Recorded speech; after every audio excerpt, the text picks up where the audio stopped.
Bismillahirrahmanirrahim. Assalamualaikum warahmatullahi wabarakatuh. Alhamdulillahirabbil alamin wassalatu wassalamu ala asyrafil anbiya'i wal mursalin wa ala alihi wa ashabihi ajma'in. Qala rabbi shrah li sadri wa yassir li amri wa hlul 'uqdatam min lisani yafqahu qawli. Qalu subhanaka la 'ilma lana illa ma 'allamtana innaka antal 'alimul hakim. Qala Allah ta'ala fi kitabihil 'aziz, a'udzu billahi minasyaitonir rajim. قل إن كنتم تحبون الله فاتبعوني يحببكم الله ويغفر لكم ذنوبكم والله غفور رحيم. وقال تعالى أيضا واستعينوا بالصبر والصلاة وإنها لكبيرة إلا على الخاشعين. وقال تعالى أيضا وذكر فإن الذكرى تنفع المؤمنين. صدق الله. Alhamdulillah, syukur kepada Allah Subhanahu Wa Taala kerana izinnya dapat sama-sama kita bertemu sekali lagi dalam kuliah bulanan ini, insya-Allah, dan kita dapat menambahkan ilmu kita. Sebelum ini kita pun masuk kepada surah An-Naba ayat 1 hingga 16 1 hingga 16 ayat, insya-Allah. Hari ini kita akan masuk ayat yang seterusnya, ayat ke-17, insya-Allah. Pada permulaan surah An-Naba, Allah menceritakan tentang bagaimana orang-orang musyrikin, orang-orang kafir Quraisy, mereka berselisih pendapat tentang kewujudan hari kiamat. Mereka tidak mempercayai, bukan tak percaya 100%, tapi mereka was-was dengan kewujudan hari kiamat kerana mereka merasakan secara logik akal mereka, bila mereka mati tidak ada lagi kebangkitan. Jadi itu menyebabkan mereka mempertikaikan apa yang disampaikan oleh Nabi SAW. Ya. Dan pada permulaan surah An-Naba itu Allah Subhanahu Wa Taala memberikan peringatan kepada mereka kerana mereka sudah mendapat nikmat-nikmat yang begitu banyak daripada Allah Subhanahu Wa Taala. Nikmat yang begitu banyak itu tidak kekal. Sebab itu Allah Subhanahu Wa Taala sebut, ya, maknanya dari segi kami ciptakan bumi, bukankah kau telah mendapat rezeki-rezeki, nikmat-nikmat daripada bumi yang terbentang luas, gunung ganang, pasangan hidup, ya, disebut juga tentang tidur. Tidur ni nikmat yang begitu besar bagi manusia. Tak boleh tidur memang habislah. Ada penyakit tu kalau tak boleh tidur kan. Malam, siang, ya, Allah bedakan langit yang begitu kukuh. Allah berikan matahari untuk kamu dapatkan manfaatnya. Allah turunkan hujan untuk daripada air itulah munculnya benih-benih, biji benih dan juga tumbuh-tumbuhan, kebun-kebun kamu yang rendang dan sebagainya, pokok-pokok, ya, yang lebat berbuah. Jadi nikmat-nikmat ni Allah ceritakan adalah untuk menunjukkan tentang nikmat yang telah diperolehi oleh manusia yang begitu banyak. Tetapi bagi orang-orang yang tidak beriman kepada Allah dan tidak beriman kepada hari pembalasan, maka nikmat yang mereka dapat itu menjadi seperti istidraj pada mereka, ya, menjadi seolah-olah seperti memberi laknat pada mereka semua. Itulah. Jadi kita yang mendapat nikmat kepada Allah, dan alhamdulillah kita ni orang-orang yang beriman kepada Allah. Jadi manfaat yang kita dapat perlulah kita syukuri. Dan ayat yang seterusnya untuk hari ini, insya-Allah kita akan masuk kepada ayat yang ke-17, iaitu inna yawmal fasli kana miqata. Inna yawmal fasli kana miqata. Sesungguhnya, dia setiap ayat dalam Quran, kalau ayat itu dimulakan dengan inna ni maknanya sesungguhnya. Ya, setiap ayat yang ada perkataan inna, maknanya ayat itu Allah nak berikan penegasan. Penegasan maksudnya apa? Benda itu pasti berlaku. Pasti berlaku. Ya, kalau disebut dalam tata bahasa Arab sebagai taukid. Taukid, ta waw kaf ya dal, taukid, taukid, taukid lah. Taukid ni maknanya apa? Penguat, penegas. Bila dia ada dalam ayat, tak ada siapa yang boleh menafikan fakta tersebut. Tak ada siapa yang boleh menafikan kebenarannya. Sebab itu kalau dalam banyak kita tengok kan, innal insana lafi khusr. Banyak kan ayat-ayat Quran ni kita mengucap dua kalimah syahadah dalam solat, asyhadu anna Muhammadar Rasul. Anna dengan inna tu adik-beradik. Dia adik-beradik. Cuma kalau inna ni sebab dia ada awal ayat. di awal. Inna yaumal fasli. Tapi kalau macam asyhadu, dia ada perkataan asyhadu depan dia. Bila dia ada asyhadu depan dia, dia tak menjadi asyhadu inna Muhammad, tak boleh. Dia akan jadi asyhadu anna Muhammad. Hamzah dia baris atas. Kalau dia ada tengah-tengah. Tapi makna dia sama, sesungguhnya ataupun bahawasanya. Itu kalau dalam konteks bahasa lah, ya. Kalau ada fa depan, fa itu. Fa maka. Kalau ada fa tu maka. Fa maka. Kalau fa dia tidak membawa makna sesungguhnya lah. Dia lebih kepada turutan cerita. Turutan cerita. Maknanya ada ayat sebelumnya dan peristiwa selepasnya tu berturut-turut berlaku. Mungkin nanti kita akan jumpa juga kalau ada dalam ayat-ayat ni, ada nanti insyaAllah. Inna yaumal fasli. Yaumal fasli itu maknanya nama kiamat, ya? Hari pemutus hukum. Yauma, hari. Al-fasli itu pemutus hukum. Maknanya ketika itu akan ditetapkan hukuman-hukuman, ya, untuk orang yang, ya, membuat kebaikan sudah tentu mendapat kebaikan. Yang membuat kejahatan, yang tidak beriman kepada Allah, maka dapatlah balasan di situ. Fasli ni walaupun makna asal, kalau dalam bahasa Arab moden sekarang, fasli ni maknanya macam kelas lah, tuan-tuan. Kalau faslu tu kelas, ataupun kita boleh sebut musim, macam musim bunga, musim sejuk tu, kalau dalam bahasa Arab disebut faslu. Macam dulu kita belajar surah Quraisy kan, Rihlat asyita'i was-saif kan. Syita tu faslu lah, faslu syita, musim sejuk, faslu saif, musim panas. Itu kalau dalam bahasa Arab moden lah. Tapi kalau dalam Al-Quran ni Allah bagikan fasli ni sebagai salah satu daripada nama kiamat. Nama kiamat. Jadi maknanya nama kiamat ni banyak kan, kita dah belajar banyak dah. Nama surah ni pun An-Naba tu pun nama kiamat juga. Jadi maknanya nama kiamat ni terlalu banyak dalam Al-Quran ni. Sebab apa? Saya dah pernah bagi tahu dulu, kalau satu peristiwa tu satu peristiwa yang besar, maksudnya sangat penting, ya, maksudnya sangat mustahak, maknanya dia akan ada banyak nama, macam Asmaul Husna. Dulu saya pernah sebut nama-nama Rasulullah SAW. Kita dah pernah bincang dulu dan saya ada buat slide dulu kan, Rasulullah. Jadi nama-nama yang banyak ni sebab dia ada makna yang penting. Sebab itu dia ada nama yang banyak. Itu memang gaya bahasa Al-Quran. Kana miqata. Kana miqata. Sesuatu yang telah miqat. Kalau pergi haji, pergi umrah, ada miqat, ya, nak niat ihram. Tapi Allah sebut miqat dekat sini. Miqat ni maknanya apa? Yang dah fix, dah tetap dah. Maknanya waktu berlaku kiamat tu dah ada dah date dia. Kita yang tak tahu. Kita tak tahu. Kalau kita tahu, tak tahulah apa kita nak buat dia. Tak kerja kot kita ni, duduk atas tikar sembahyang, nak cukupkan bekalan-bekalan kita. Tapi tarikh tu ataupun waktu tu telah pun ada dalam pengetahuan Allah Subhanahu Wa Taala. Nabi SAW pun tak tahu. Cuma Nabi diberi gambaran tentang tanda-tanda kiamat. Tanda kiamat kecil, tanda kiamat besar.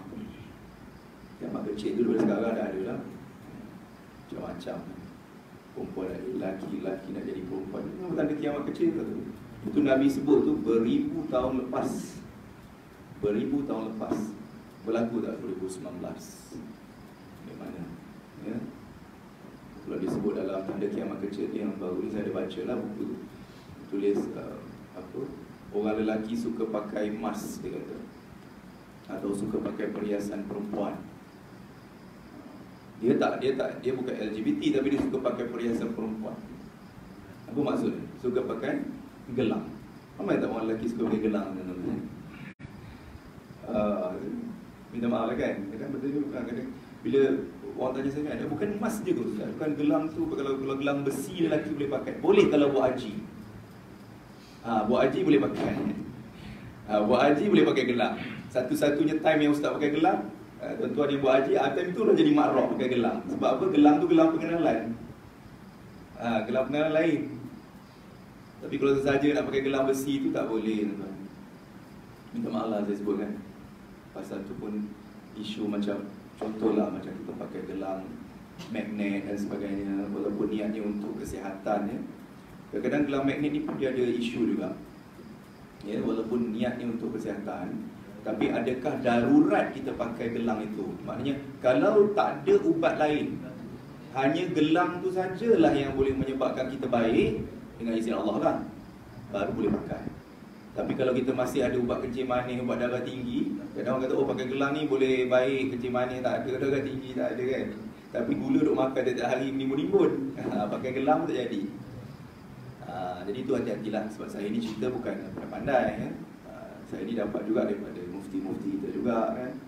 Jadi itu kita kena berhati-hati. Sebab kadang-kadang benda-benda macam ni pun jadi isu juga. Ya, gelang emas dah confirm lelaki tak boleh pakai kan. Macam orang Islam banyak ada pakai gelang-gelang emas ni. Tapi kita tak, gelang emas tu dah memang tak boleh. Gelang besi pun lelaki tak boleh pakai itu sebenarnya. Anak-anak kita kadang-kadang pakai gelang-gelang yang apa tu, yang macam tasbih tu kan. Bila tanya ni pakai gelang apa? Pakai tasbih, dia kata. Bagusnya berzikir. Kan? Ya ke berzikir tu pakai gelang tu. Kan? Kalau gelang-gelang macam gelang sukan tu sebab tanda sebagai rumah kuning, rumah hijau, tak apalah. Tapi lepas habis sukan tu kena buka gelang tu. Benda-benda macam tu nampak remeh ya, tuan-tuan. Tapi benda-benda macam inilah yang disebut oleh Nabi SAW sebagai tanda-tanda kiamat kecil. Walaupun tidak kiamat besar, tapi kiamat kecil tu lah kita kena jaga juga. Kadang-kadang sedar tak sedar ya. Minta maaf lah kadang-kadang saya sebut benda ni ya. Kadang ada gelang-gelang yang kita pakai tu. Baik. Yauma yunfakhu fis-suri fatatuna afwaja. Ini pun hari kiamat sebut nama kiamat juga, tapi dia panjang sikit kan. Yauma yunfakhu fis-sur. Hari ditiupkan sangkakala. Hari ditiupkan sangkakala. Fatatuna afwaja. Dan kamu, maka kamu, Anifah ni tadi. Cik tanya tadi kan. Cik kita tanya. Apa ni, fatatu ni ada fa tu depan dia. Maknanya bila tiup sangkakala, maka maka kamu akan datang pada hari kiamat nanti afwaja, secara beramai-ramai, ikut kelompok dia masing-masing kan. Kelompok yang baik dengan kelompok yang baik, kelompok yang jahat dengan kelompok yang jahat. Ya, dulu kita pernah belajar kan surah An-Nasr kan, wa ra'aitan nas yadkhuluna fi dinillahi afwaja. Tapi itu kisah Nabi pada pembukaan Mekah. Ramai orang masuk Islam, apa ni, orang-orang musyrikin, orang-orang kafir, orang-orang Quraisy masuk Islam beramai-ramai. Itu afwaja juga, kata yang sama, cuma dalam peristiwa yang berbeza. Yang ini peristiwa kiamat. Maknanya dalam waktu kiamat nanti pun ada golongannya, sehingga disebut dalam hadis Nabi ya, ada dalam hari kiamat besok ada 73 golongan yang akan dibangkitkan di hari akhirat. 72 golongan masuk mana? Masuk neraka kan? 72 golongan masuk neraka, satu saja golongan yang masuk syurga. Subhanallah kan. Kalau 72 golongan masuk syurga, bolehlah kita pilih nak masuk grup-grup yang mana kan. Masalahnya tak ada pilihan. Tak ada pilihan. Jadi maknanya siapakah satu golongan ini? Adalah golongan yang betul-betul mengikut Al-Quran dan Sunnah. Itu yang disebut ahli sunnah wal jamaah. Betul-betul mengikut apa yang diajar oleh Al-Quran dan mengikut ajaran sunnah Nabi SAW. Itu selalu diulang-ulang dalam khutbah Jumaat. Dia cerita misal apa ajaran-ajaran sesat sebagainya, sebab nak bagi panduan supaya kita tidak terseleweng. Sebab zaman kita ni zaman orang kata kesedaran Islam kan, kebangkitan Islam. Orang asyik cari sesuatu yang nak mengisi kekosongan jiwa. Jadi kita tak perlu nak susah payah. Kita datang masjid, solat berjemaah, kuliah pun penuh, ada macam-macam. Datang ada.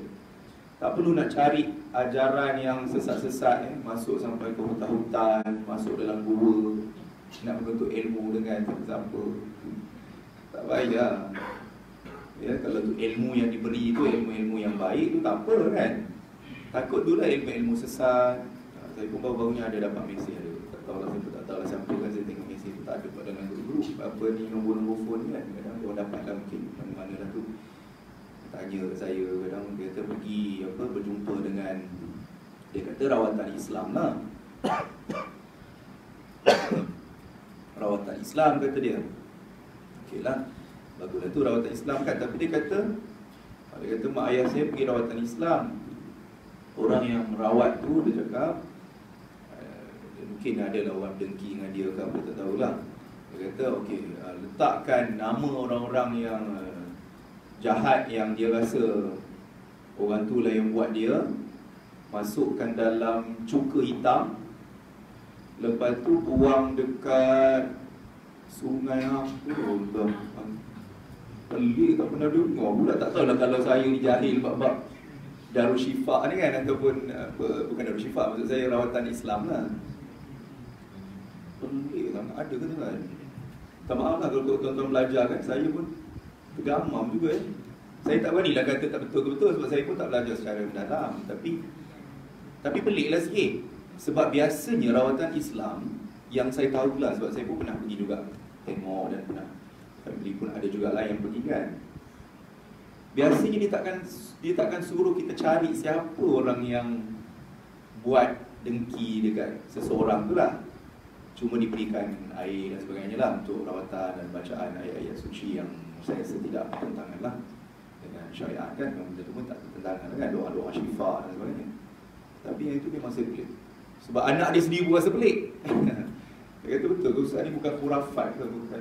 So saya kata, kalau pada saya kata pelik lah. Tapi saya tak kata benda tu syirik apa tak, saya tak berani. Saya kata pelik, cuba rujuk dengan ustaz-ustaz yang belajar apa ni, syifa, apa tu, tibun nabawi atau tibul islami ni, ataupun ni, perubatan Islam. Mungkinlah di sana, saya pun tak tahu lah.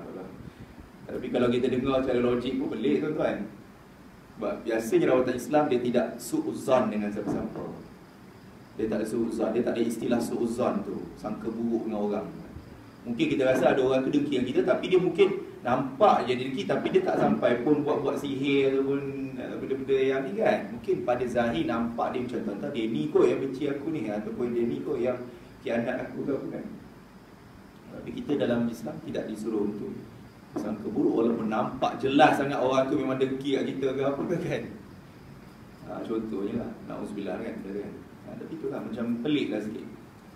Benda-benda macam ni lah yang kita tak nak. Ajaran-ajaran yang pelik-pelik gitu. Kita tak usahlah menyusahkan diri kita dengan nak cari benda yang pelik-pelik. Itu antara yang realiti lah berlaku dalam masyarakat ni. Kemudian wa futihatis sama'u fakanat abwab.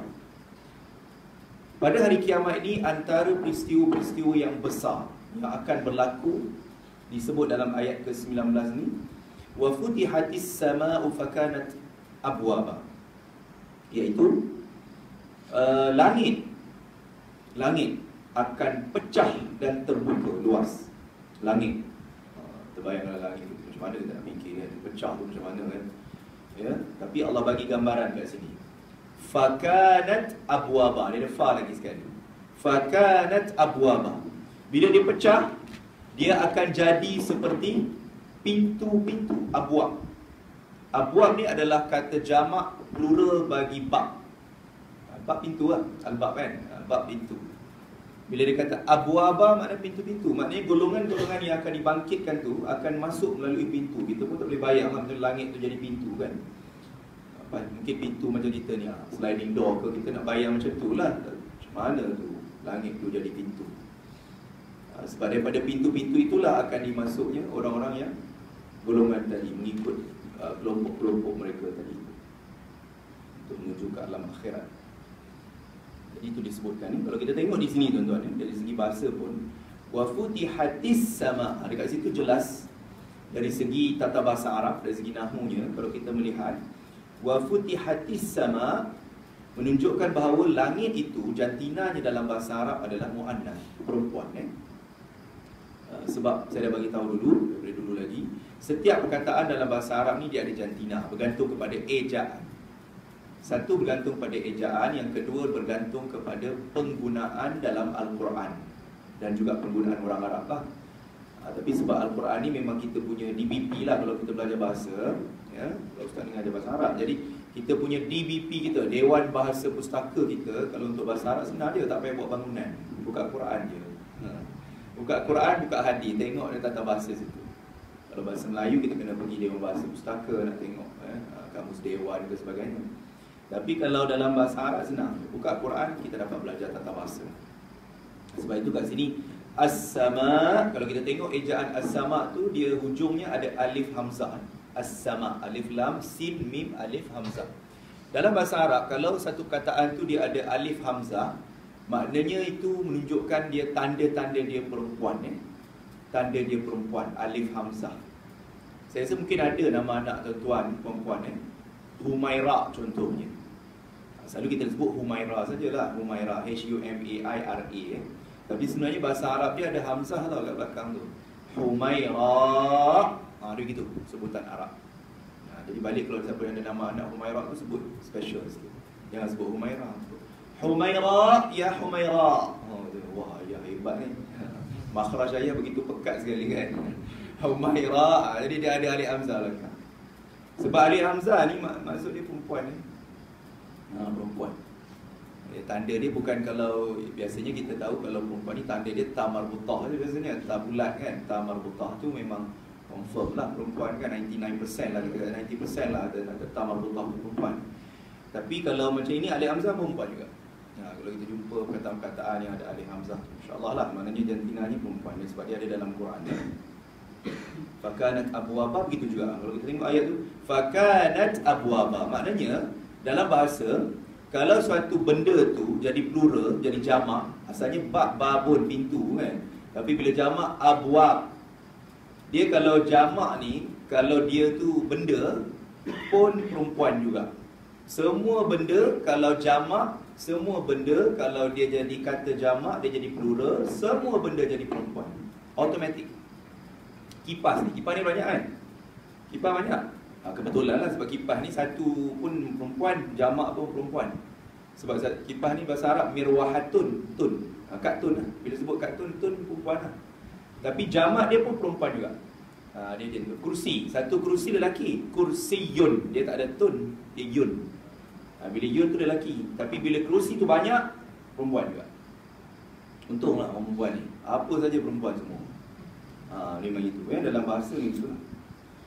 Jadi maknanya Allah kata langit ini bila dah akhirat dia pecah, dia jadi pintu. Itu langit. Dan kemudian Allah gambarkan lagi wasuyiratil jibalu fakanat saraba. Bukit pula. Kita duduk Prima Sarjana, Seri Sarjana ni memang dekat bukit tuan-tuan, ya kan? Bukit ini pada hari kiamat pula jadi apa? Kalau tadi langit jadi pintu, bukit-bukit atau gunung ganang jadi apa tuan-tuan? Perempuan. Saraba. Saraba ni kalau dalam bahasa yang orang kata bahasa yang agak puitisnya dipanggil Fata Morgana lah. Fata Morgana. Pernah dengar tak Fata Morgana? Tahu tak Fata Morgana tu? Kan? Pernah dengar Fata Morgana? Fata Morgana ni, saya tak tahu bahasa Melayu dia satu kataan apa nak sebut. Tapi kalau Fata Morgana ni, kalau kita contohlah, kadang-kadang macam saya sendiri lah kan, kalau saya pergi kerja, pergi musim, balik ke pagi-pagi tak nampak. Tapi kalau balik kerja tengah hari contoh, tengah-tengah panas, sekarang musim panas kan, dekat highway tu nampak macam ada air kat tengah tu.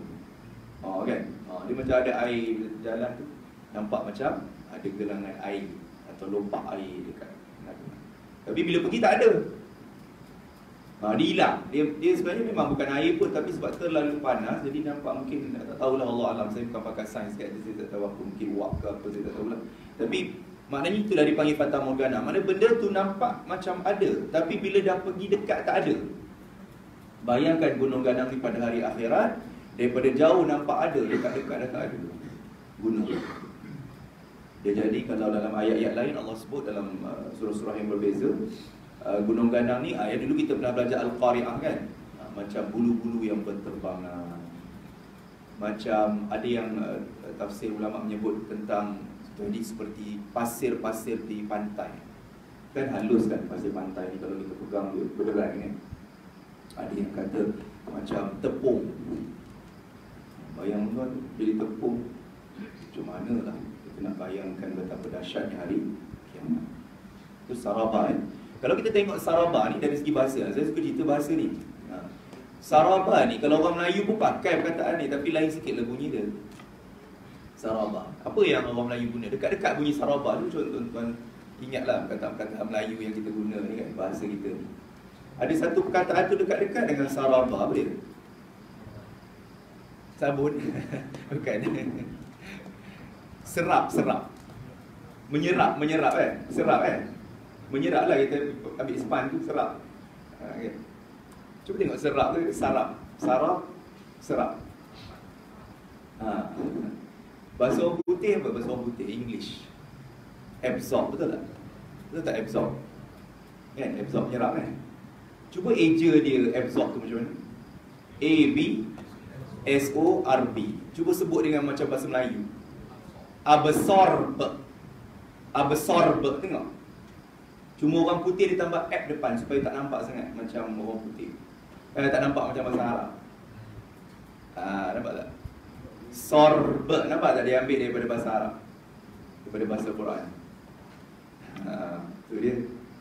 Siapa curi siapa tu? Tak apalah, dia pinjam, dia bukan curi, dia pinjam buat harta dia terus. Jadi absorb dia pakai sampai bila-bila pun. Tapi nak tunjukkan bahasa tu dia boleh berlaku peminjaman. Perkataan tu. Jadi sarabah tu dia ambil daripada perkataan serap Baik. Inna jahannama kanat mirsada. Sesungguhnya neraka Jahannam itu kanat mirsada, telah tersedia. Kita sekarang dalam bulan Isra Mi'raj kan, bulan Rajab.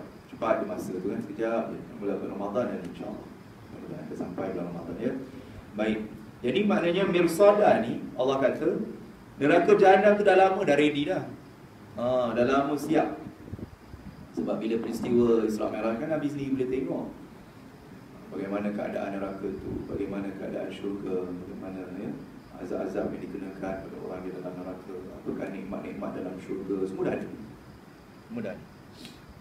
Jadi maknanya mirsada ni juga tuan-tuan, kalau dalam bahasa moden kita sebut mirsada ni, mirsad maksudnya teropong. Teropong. Apa fungsi teropong? Nak tengok benda yang jauh kan, jauh tengok, macam kita nak tengok anak bulan, kita guna alat tengok kan. Maknanya bagi orang-orang musyrikin, Jahannam ni, neraka Jahannam ni, maknanya dia bukan setakat dah siap sedia, tapi dia sangat dekat dengan orang-orang yang tidak beriman pada Allah Subhanahu Wa Taala. Ya, ini Allah cerita tentang orang-orang yang musyrikin, yang Quraisy pada zaman itu kan. Lit-taghina ma'aba, dekat dengan siapa? Telah tersedia untuk siapa? Lit-taghin, orang-orang yang melampaui batas hukum Allah. Ini makna tauhid, asal daripada perkataan tagha kan. Tauhid lah kalau kita biasa dengar kan, perkataan tauhid dalam Quran banyak. Jadi makna Allah kata neraka ni sebenarnya dah siap sedia dan dekat sangat dengan orang-orang yang melampaui batas hukum Allah. Ma'aba ni apa? Tempat dia nak balik lah. Tempat dia nak kembali tu, tempat tu dah siap sedia dah untuk dia. Labithina fiha ahqaba. Mereka ini akan duduk di dalam neraka itu. Fiha, fiha ni pun tata bahasa juga ni. Cuba tengok fiha. Kalau kita solat jenazah untuk perempuan, Allahumma ighfir laha warhamha, menunjukkan nama neraka juga. Dalam bahasa Arab merujuk kepada perempuan juga. Sebab itu dia sebut fiha. Kalau lelaki fihi, lelaki fihi, kalau perempuan fiha. Jadi maknanya dalam bahasa Arab kata nama khas yang menunjukkan tempat semuanya perempuan. Maknanya Sri Saujana juga perempuan juga. Kajang Perdana pun perempuan juga. Kajang pun perempuan juga. Malaysia perempuan juga. Argentina ni, itu orang perempuan ni. Semua perempuan ni. Nama negara perempuan, nama tempat perempuan, semua perempuan. Sebab itu kat sini jelas dia. Fiha, di dalamnya. Dalam Jahannam lah. Dan ke Jahannam tu nama khas kan, nama neraka. Ahqaba. Apa makna ahqaba? Berkurun-kurun lamanya. Duduk dalam neraka tu berkurun-kurun lama. Berkurun-kurun. Itu kurun, bukan kurun dunia. Kalau kurun dunia, satu kurun, satu abad, 100 tahun. Ini kurun akhirat. Kan kita selalu dengar kurun akhirat. 1 tahun dunia, 1 hari akhirat sama dengan 1000 tahun dunia. Kalau berkurun-kurun akhirat, tak tahulah berapa trilionnya ataupun infinity, tak boleh nak kira. Countless, tak boleh nak kira dah berapa banyak lah. Sebab itu kalau kita tengok ayat-ayat dulu kita pernah belajar, khalidina fiha abada kan. Seolah-olahnya kat sini sebab keindahan bahasa itulah bunyinya sama. Ba kan, abwaba, saraba, ahqaba. Itu dari segi bahasanya cantik, indah. Tapi dari segi maksudnya tu, maknanya mereka ini duduk berkurun-kurun akhirat dalam neraka tu, maknanya selama-lamanya lah. Selama-lamanya. Cuma tidak disebut sini khalidina. Sebab apa? Dari segi keindahan bahasa tu lah. Ya. La yadhuquna fiha bardan wala syaraba. Bila mereka duduk dalam neraka itu, la yadhuquna, mereka tidak akan merasa, mereka tidak akan dapat menikmati fiha, di dalam neraka, barda. Apa ada barda? Sejuk. Macam kita ada aircon, ada kipas sejuk. Ya. Bardan. Bardan ni makna sejuk, tapi bukan musim sejuk. Musim sejuk kita dah belajar syita. Dalam bardan ini maknanya cuaca sejuk, ataupun suhu sejuk, angin sejuk lah, udara sejuk kan. Dalam neraka mana ada sejuk kan tuan-tuan. Kita pun tahu neraka tu panasnya adalah 70 kali ganda lebih panas daripada api dunia. Itu api neraka. Itu disebut dalam hadis Nabi, ya. Wala syaraba. Apa makna wala syaraba ni lah? Air minum, syaraba. Tak ada minum dalam neraka, tidak ada minuman, tidak ada sejuk. Illa hamimau wa ghassaqa. Tapi ada juga menunya. Menunya ada, tapi yang bukan yang lazat lah. Illa, kecuali hamiman, iaitu air panas yang menggelegak. Bayanglah kalau menggelegak di dunia ni 100 darjah Celsius kali 70. Berapa tu? 7,000 kan? 7,000 darjah Celsius air tu. Allah Akbar. Subhanallah kan? Hamimah. Tapi pernah dengar? Tak tahu lah kalau tuan-tuan nama Hamim, jangan kecil hati tau. Hamim ni dia ada dua maksud. Itu saya cakap daripada dulu lagi. Bahasa Arab ni dia memang indah, tapi kadang-kadang dia sensitif juga. Tapi dia kadang-kadang dekat sini dia bukan isu sensitif lah. Dia satu perkataan, dia ada dua makna yang berbeza. Dia boleh makna positif, dia boleh makna negatif. Kalau nama orang, positif lah tuan-tuan. Jangan risau siapa nama Hamim, nama Hamimah, jangan sedih hati kata Allah maafkan nama ni azab neraka ke? Bukan. Dia ada dua maksud. Sebab itu saya kata bahasa Arab ni terlalu banyak vocabulary, terlalu banyak perkataan. Kat sini dia negatif lah, sebab dia jadi azab api neraka kan, maknanya air menggelegak. Tapi kalau nama orang tu Hamim, Hamimah, itu maksudnya positif, iaitu kalau orang sekarang kata BFF. Apa BFF? Best friend forever. Hamim ni maknanya kawan baik. Sebab itu kalau nama orang Hamim, Hamimah tu kita ambil yang positif lah, kawan baik. Tapi ejaan dia exactly sama tuan-tuan. Sebab itu saya kata bahasa Arab ni kalau ejaan sama pun boleh lain maksud, bergantung pada konteks ayat dia lah. Kalau berbeza baris, apa tak lagi lah. Kalau panjang pendek dia lain, apa tak lagi lah. Sebab itu saya kata kita kena baca betul-betul Kena baca Quran, jangan salah baca Wa ghassaqa. Yang ini memang negatif lah. Wa ghassaqa ni apa makna? Nanah.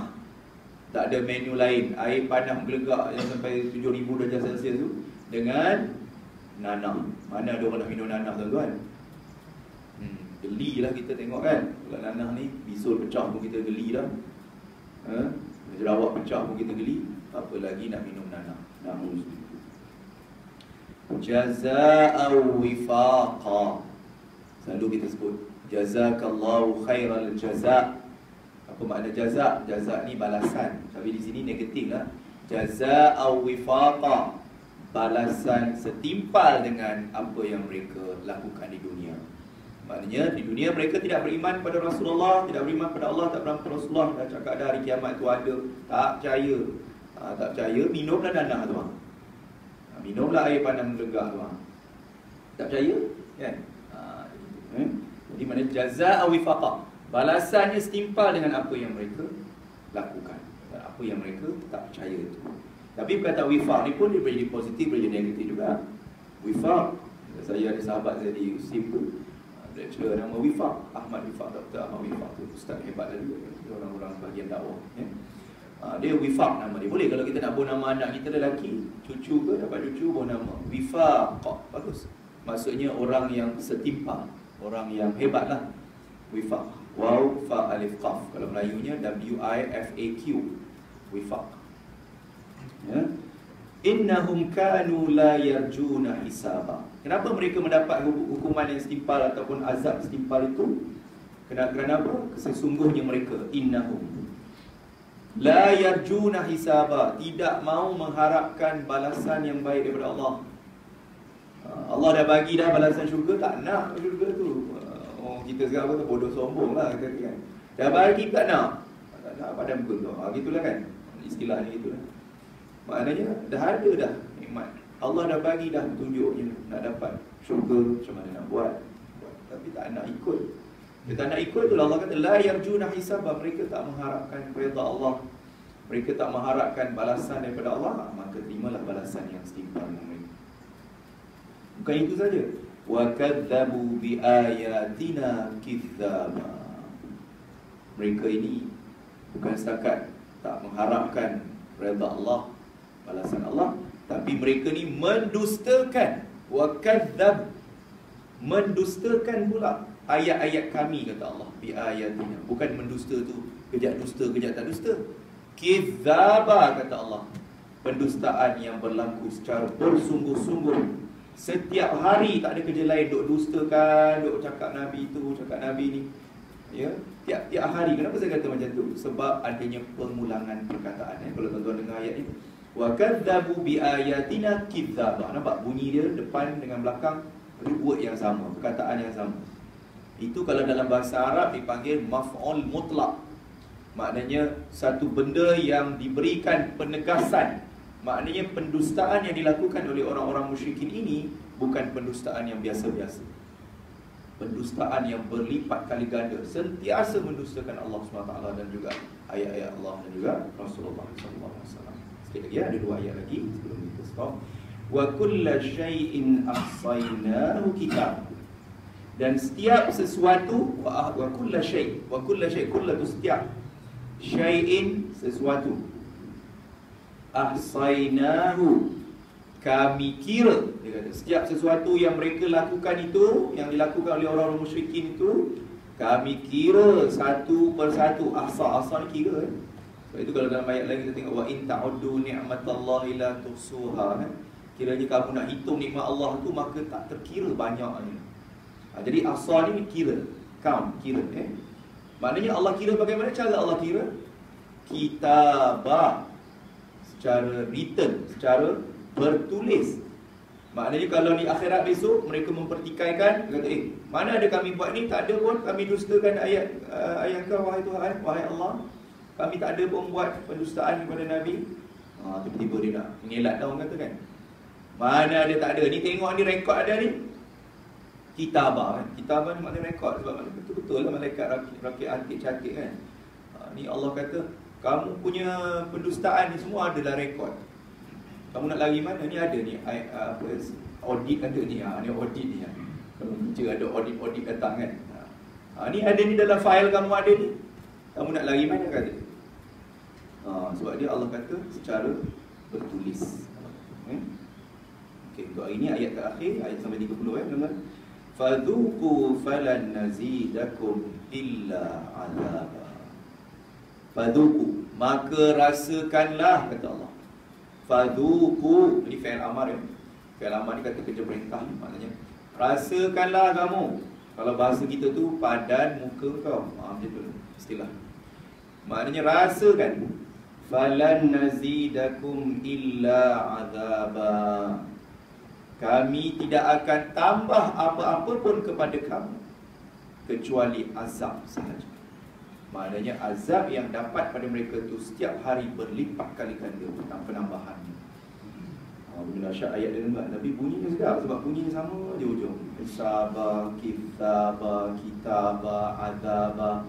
Ini kalau dalam bahasa macam kita kan, kita berpantun kan, bersajak berpantun kalau bahasa Melayu kita ni. Itu dipanggil ujung tu sama kan, ritma dia sama, ritm dia, bunyi dia pun sama. Kalau dalam Quran ini dipanggil fasilah. Fasilah ni maknanya bunyi sama. Kalau orang Arab kalau bukan Al-Quran, contoh dalam syair-syair, itu dipanggil arud atau qafiyah. Tapi kalau dalam Quran dipanggil fasilah. Sebab itu kalau kita baca, macam saya baca surah Ar-Rahman tadi kan, Bunyi sama je belakang. Ar-Rahman, Allamal Quran. Dia nun dia sama je. Al-Waqi'ah pun ta belakang dia semua. Itu keindahan bahasa Al-Quran lah. Dipanggil fasilah, maknanya persamaan hujung setiap ayat dalam Al-Quran. Itu keindahan yang kita boleh belajar, dan itu dipanggil Ijazul Quran, keistimewaan Al-Quran. Jadi saya itu saja untuk hari ini. InsyaAllah pada masa akan datang akan saya sampai ayat 31 lagi kita sambung nanti insyaAllah. Yang baik semua daripada Allah, kurang kelemahan saya, kita akhiri dengan tasbih Allah dan surat al-Asr. Wala asri innal insana lafi khusr illa al-salihat wa tasbih. A'udzu billahi minasy syaithanir rajim. Bismillahirrahmanirrahim. Alhamdulillahirabbil alamin. Wassalatu wassalamu ala asyrafil mursalin. Allahumma faqihna fid din wa 'allimna at-ta'wil. Rabbana atina fid dunya hasanah wa fil akhirati hasanah wa qina adzaban nar. Wa sallallahu ala Muhammadin wa ala alihi washabbihi wasallam. Walhamdulillahirabbil alamin. Saya beri kesempatan juga minta doakanlah ayah dia Zaid kat hospital sebenarnya. Tapi alhamdulillah dia dah beransur baiklah. Dia operate appendix je, tapi sebab orang tua kan umur dah 71. Selepas operate appendix tu masuk ICU juga. Tapi alhamdulillah lah sekarang dia dah beransur baiklah. Minta dia mungkin Isnin ni boleh keluar tu. Sebab dah seminggu tak boleh makan, doktor tak bagi makan sebab appendix dah pecah. Bila pecah dia tak boleh makan, usus dia tak bergerak. Tapi baru bergerak sehari dua ni. Mana usus bergerak tu tuan-tuan, satu nikmat tau sebenarnya. Bila perut kita bunyi guruk-guruk tu, maknanya usus kita bagus. Sebab bila appendix tu usus dia tak bergerak, langsung senyap. Jadi dia tak boleh makan. Tapi alhamdulillah dah boleh makan 2 hari ni, baru boleh keluar kot dalam sehari 2 lagi ni. Itulah saya setiap hari pergi melawat dia kan. Doalah, mohon doa supaya beliau sihat. Insya-Allah. Assalamualaikum.